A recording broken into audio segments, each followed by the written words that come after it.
Sa pagpapatuloy ng rollout ng cash relief assistance para sa mga public utility drivers, muling inikot ni DSWD Secretary Rex Gatchalian ang mga payout sites sa Metro Manila ngayong linggo upang matiyak ang mabilis sa distribusyon ng tulong mula sa pamahalaan. Matapos ang matagumpay na payout para sa TNVs at jeepney drivers nitong Martes at Miyerkules, nakatakda namang tumanggap ang mga delivery riders ngayong Huwebes hanggang Biyernes, habang ang mga motorcycle taxi riders ay sa Sabado.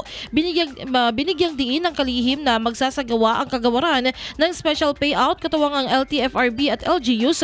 Layunin ng bagong sistemang ito na mabilis sa matukoy at maisama sa listahan ang mga chipper na hindi pa nakakatanggap ng ayuda. Ayon kay Secretary Gatchalian, ito ay alinsunod sa direktiba ng Pangulo na siguraduhin walang drivers na maiiwanan. Kasabay nito, nagbabala ang DSWD laban sa mga pekeng text messages na nag-aalok ng fuel assistance. Nilinaw ng kagawaran na hindi sila nagpapadala ng online application links via SMS. Pinaalalahanan ng publiko na huwag i-click ang mga kahinahinalang link upang hindi manakaw ang personal na impormasyon at manatiling nakatutok sa opisyal na Facebook page ng DSWD o makipag-ugnayan sa inyong lokal na pamahalaan para sa tunay at tamang impormasyon.